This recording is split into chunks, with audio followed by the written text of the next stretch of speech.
നമസ്കാരം, ഞാൻ ഡോക്ടർ സതീഷാണ്. SK ഹോസ്പിറ്റൽ നെഫ്രോളജിസ്റ്റാണ്. ഞാൻ പറയാൻ ആഗ്രഹിക്കുന്നത് വൃക്കരോഗങ്ങളുടെ പൊതുവായ ലക്ഷണങ്ങൾ എന്തൊക്കെയാണ്. അതായത് നമ്മൾ വൃക്കരോഗം ഒരാൾക്കുണ്ടെന്ന് സംശയിക്കുന്ന അല്ലെങ്കിൽ സംശയിക്കാൻ കാരണമാകുന്ന സിംറ്റംസ് അല്ലെങ്കിൽ ലക്ഷണങ്ങൾ എന്തൊക്കെയാണ്. ഏറ്റവും പ്രധാനപ്പെട്ടത് നീരാണ്. കാലിലോ മുഖത്തോ നീര് കാണുക, പ്രത്യേകിച്ച് രാവിലെ എഴുന്നേൽക്കുമ്പോൾ കാണുന്ന നീര്, അത് വളരെ പ്രധാനമാണ്. ഒരിക്കലും നമ്മൾ അവഗണിക്കാൻ പാടില്ല. അപ്പം വൃക്കരോഗം വരുമ്പോൾ നമുക്കറിയാം, ഈ ശരീരത്തിലെ വെള്ളം, ജലാംശം എല്ലാം കൂടും. അങ്ങനെ വരുന്ന നീരാണ്.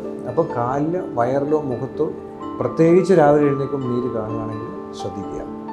അടുത്ത സിംറ്റം എന്ന് പറയുന്നത് മൂത്രത്തിൽ പത പോവുക.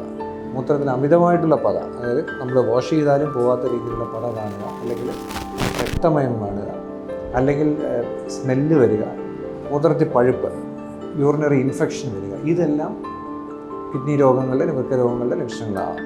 മൂന്നാമത്തേന്ന് വെച്ചാൽ വിളർച്ച, HB, അതായത് നമുക്കറിയാം ഹീമോഗ്ലോബിനാണ് നമ്മുടെ ബ്ലഡിലെ കൗണ്ടിൻ്റെ പേര്.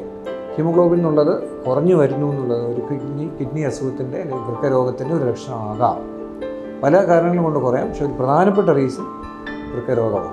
പിന്നെ രക്തസമ്മർദ്ദം കൂടുക, നേരത്തെ രക്തസമ്മർദ്ദം ഉള്ള പേഷ്യൻ്റ് അത് കൂടുക, അല്ലെങ്കിൽ നേരത്തെ BP നോർമലായിരുന്ന ഒരാൾക്ക് BP കൂടുക, ഇങ്ങനെ വരുമ്പോഴും നമ്മൾ വൃക്കയുടെ അസുഖമാണോ എന്ന് സംശയിക്കണം. അടുത്ത സിംറ്റം വേദന. നമുക്ക് വയറിലോ അല്ലെങ്കിൽ വയറിൽ നിന്ന് താഴോട്ട് വ്യാപിക്കുന്ന രീതിയിലുള്ള വേദന, മൂത്രത്തിൽ കല്ലോ അല്ലെങ്കിൽ യൂറിനറി ഇൻഫെക്ഷൻ്റെ സിംറ്റം ആകാം.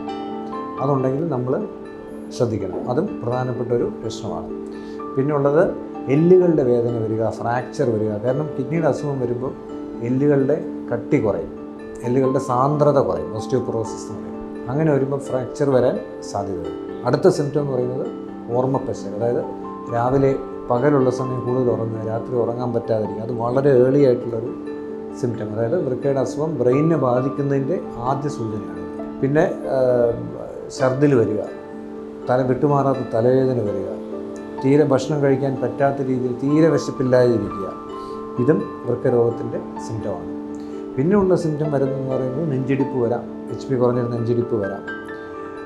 പിന്നെ മയക്കം, അതായത് അബോധാവസ്ഥയിൽ പോകാം. ഇതൊക്കെ അവസാനത്തെ സ്റ്റേജ് വരുന്ന സിംറ്റംസാണ്. ഇത്രയുമാണ് ഞാൻ പറയാൻ ആഗ്രഹിക്കുന്ന സാധാരണ നമ്മൾ കാണുന്ന ലക്ഷണം.